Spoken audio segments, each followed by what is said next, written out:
This is the HSL Game 1 between the red Terran Akane and the green Protoss Softstorm on the map Daybreak, Ladder Edition. There was some talk actually about this map when it was added to the ladder, that this particular expansion was an imbalanced expansion. The GSL version of Daybreak, which is actually where the map originated from, has 6 mineral patches and 1 Vespin gas. It does not have these extra. The reason being is this expansion is actually extremely good to take if you're being a very aggressive player, and therefore they wanted it to have less money, so it didn't have such a advantage. But Blizzard thought that would confuse the average player, so they just made it a full base. So for all you Terrans out there with your planetary fortresses, if you plan to put on like 3 base aggression, this is the base you want to take. Because when you control this middle and when you're being aggressive,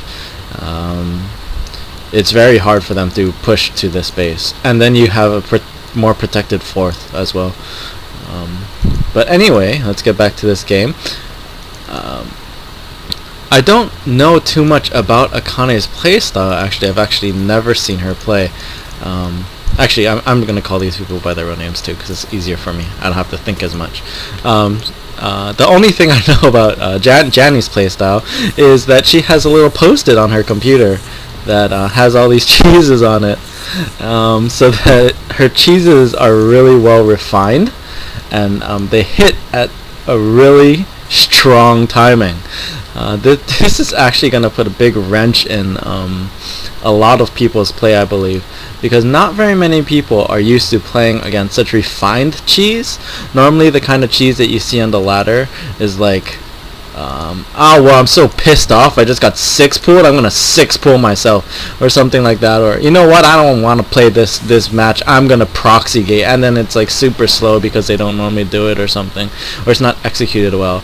But Janny's cheeses are going to be executed very well, should she choose to do them. I just say that now because I see a tech lab here. I don't exactly, and a second barracks, I don't exactly know if this can possibly be a cheese. If you see this gas, the add-on you're looking for on this barracks is a reactor. A reactor signifies a 111, which is barracks, factory, starport, and it will be a mass marines with no upgrades, tanks with siege mode, and banshees, and it's very, very hard to stop. The keys to seeing that before the factory goes down, because that makes it obvious, is a reactor here and a second gas here, which she has neither, so I'm not too sure what she's doing. Softstorm, on the other hand, Josh is he and Vince played a lot together. If you watched the first my first recording, and while they do share some habits, Josh is a much more macro player than Vince is. So we immediately see that he's not going for a 4-gate. He has both gases, and here he's going 1-gate robo. I really like 1-gate robo, actually. You get your observer to the other person's base so quickly that you can really get a good feel about what you need. And it really isn't pigeonholing you into a 1-base all-in or whatever. You can easily expand behind a 1-gate robo. But it basically makes you impenetrable to cheese, which is a really nice thing to just have around. So yeah, as far as Josh goes, I would assume that this expansion is going to go down pretty quickly, and I don't really expect too much pressure. This game might go on really long. Yeah, as we see this command center here, Janny's clearly going to play for the longer game, and oh, Josh just gives up a free stalker. That's unfortunate. You don't want to poke up that ramp with a free stalker like that, especially not at this time. What you want to do is you want to send a probe first, make sure there are no marauders, and then if you really want to poke, that you can send that stalker. But even yet, what is that stalker going to do? You're going to get here, and the marines would shoot you even if there are no marauders. So that's not the best idea. The reason why the professional players tend to stalker harass is the units are out here. They're not just sitting up here, because professional players are very greedy. They're cutting corners, and this expansion would probably be down already. Janny is doing a super safe double add-on, double barracks expansion. So that's why she has this many units out, and that's why that stalker isn't really going to do anything.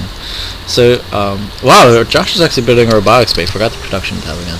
This robotics bay is very weird. I guess he's going for a one-base Colossus all in, which is very different from what I would normally expect. It might be because he sees this many infantry, but to be honest, the fact that he built that bay before he built his Nexus means he's going to all in, because the Colossus is such an expensive unit, and he has these 3 gateways. You'll see as long as he uses all his warp-in cycles and he's constantly producing Colossus, he won't get enough money for this expansion, which turns this into an all-in. What I would really hate to see is this range. If he gets this range, he basically cuts out this second Colossus, and 1 Colossus with range is not going to be as strong in this particular situation as 2 Colossus without range. So I would really hate to see him build this range.